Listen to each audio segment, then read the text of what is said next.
And I want to start off like I normally do with thanking our crowd. A noon game against a MAC opponent, and still every seat was filled. And I keep hearing about how student bodies across the country aren't showing up at games. Ours certainly is, and I want to thank them and never take them for granted, because one day you look up there and they won't be there for you. So I think a big reason why we jumped out fast was of the environment created by our students and our fans. So I just want to make sure we show our appreciation. Thought our guys played well. You know, obviously a little talent advantage, but we had to have a game like this. You know, normally that's a first game, especially when you have a young quarterback and young offensive line. But I'm glad we played. We did. I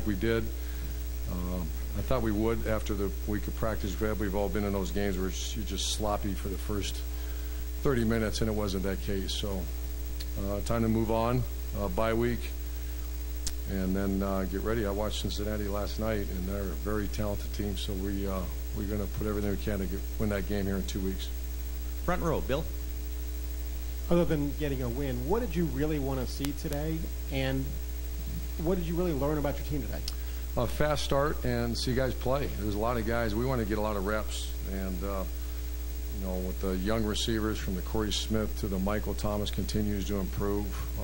You know, we wanted to get Nick Vanette the ball in his hand a little bit. We did not play Jeff Hireman. He was hurt.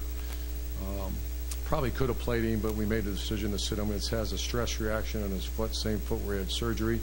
So he'll be back ready to go in 2 weeks. So I think we made the right decision. We're going to sit him this week as well. And then Monday of Cincinnati week, he'll be full speed. So I wanted to see a quick start. I wanted to see some young players play, and even players that are considered starters here. There's just so many guys out there, from the Billy Prices to the Darryl Baldwins. Just wanted to give them a lot of reps, and we did that today. Standing left, Austin.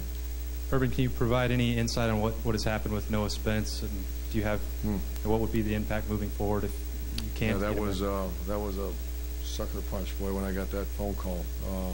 You know, it happened late in the week. Obviously, we're getting ready to play a game, and we'll know more. I don't know much other than he was declared he couldn't play for this weekend. And what's the future hold for him, I don't know. Right, Tim. Yeah, Urban, as you watched your defense play today, what stood out to them, to you, as far as like effort, et cetera? Yeah, I think effort was good. I think we denied throws. You know, that's where the challenge I have and you're really going to be challenged in 2 weeks with that Cincinnati group of receivers and their quarterback. But I think everybody's heard me say I just want to challenge throws, and I thought you saw that today. Once again, not taking anything away from Kent, our opponent, but we're, you know, obviously overmatch him a little bit, and I wanted to see what I saw, and it seemed like they had a hard time moving the ball on us, which that should happen. Far left, Ari. Urban, at the end of the first quarter, you had 8 different receivers catching pass, running backs all over the place. I know that was part of your plan to get as many people touches, but is that kind of the plan to win that you guys need to follow moving forward to get, you know, spread this ball around to those guys? And I think so. You know, you have mixed emotions about having that one guy that's going to be a 1,000-yard rusher. You know, in the past, we haven't. I think Carlos, people told it was our first 1,000-yard rusher. That doesn't mean we've always been kind of a top 10 in America rushing, but we usually spread it around a little bit. So I got the mixed emotions. You know, Zeke's our starting tailback, but he only had 7 carries. Curtis Samuel, we started feeding it to him. I think he's got a really good future here. He got 100 yards. And we have a group of 6 receivers. We're kind of in a rotation right now. So receivers, you want to have rotation. Receiver, the way we ask them to play, really shouldn't play more than 35, 40 plays a game. Tailback, you know, I think we've settled in on 2 that are going to be kind of our workhorses for us. And we're still kind of trying to figure out who we are offensively. You know, the identity was clear 2 years ago, and it was Braxton Miller right, Braxton Miller left, because that was kind of our best player. Last year we developed this big tailback and a really good offensive line, so that identity was started. I still, at this point, I think we have a lot of speed. You can tell us we're trying to get guys in open space to see what they can do. Because you got Jalen Marshall, who's a very talented guy, Dontre Wilson. I mean, I could go down the list, but we're still trying to get our hands on exactly who's going to touch that ball. Second row right, Dom. Urban, can you talk about JT's day tied the record, rather, set by Kenny last year?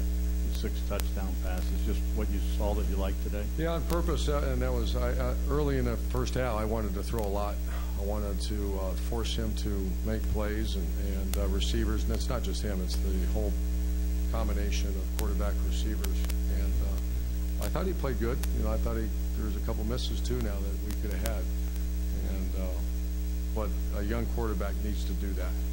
And we actually did some empty. You know, I think he'll be a good empty quarterback, 5 receiver set. So we're still, once again, figuring out exactly how we're going to be moving the ball as an offense once we start getting to the Big Ten season. Front row left, Bob.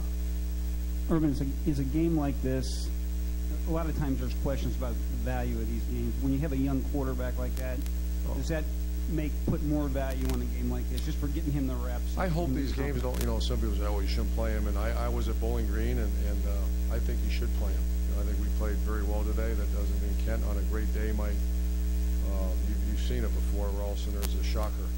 So I like it as a first game normally, especially, you know, you can't forecast when you make these scheduling that you're going to have a new quarterback and a young offensive line. But this is what the doctor ordered when you do have young people that you have to get ready to play. Front row middle, Todd. Urban, you're going into the bye week with some time to figure some more things out. You played an unconventional team in Navy, a decent team in Quad Tech, and an overmatched team today. Where are you guys at? Are you happy with where you're at going into this bye week? That's a great question, and we're gonna practice hard this week. You know, a lot of what you do on a bye week's depending on what kind of team you have. But our guys need repetitions. Football is a game of, you know, it's organized chaos out there, and the more often you can get players in those situations. Like on a Tuesday practice last Tuesday, I went 55 play, 1s on 1s, 2s on 2s, and I've never really done that before. And I didn't script it that way. I was watching them practice, and I'm looking at these young players out there who need to get off, you know, get the coaches off the field and let them play. So I'm trying to get our players as many reps as possible by the time we get to the Big Ten season. And this was a great opportunity for that. So where are we? Do I like where we're at? I think so. We're 2-1. You still have a sick feeling in your stomach about last week, but we're moving forward, and I see a lot of young guys that are going to have great futures at Ohio State. Far left standing, Doug. Urban, how would you describe how your team did handle this week, what their mood was, and how good do you want them to feel after a day like today? I want to feel good and go into the bye week and enjoy their families and show up ready to go this week. So I thought they handled it very well. One indication is how they came out. But the thing I keep going back to, Doug, not to keep changing where we're headed, but, you know, I've seen places where all of a sudden that stadium's half full. There's disinterest involved. That stadium was packed, and our players fed off of that. We had the skull session. You see all those people there, and that does wake you up and get you going, because a noon game against a MAC school, there's a tendency to have zero enthusiasm and energy in the stadium, and that wasn't the case. So they responded well to the week and certainly to the day. Last question, far right, Clay. Yeah, Coach, playing that many players, did you see something from someone? Did you remark to one of your guys, I didn't know he could do that, playing almost everybody in the rotation? Oh, I was giving Dontre, Jalen, and Curtis Samuel a hard time. They got caught today, each one of them. So they'll catch. One guy got caught by a punter, I think. And so we'll give those guys a hard time. But I'm really excited about our young skill, and I was hoping to try to get Buckeye Nation and the stadium to see some of those guys out in open space. And Curtis Samuel and Dontre and Jalen are just off the top of my head, guys. I'm excited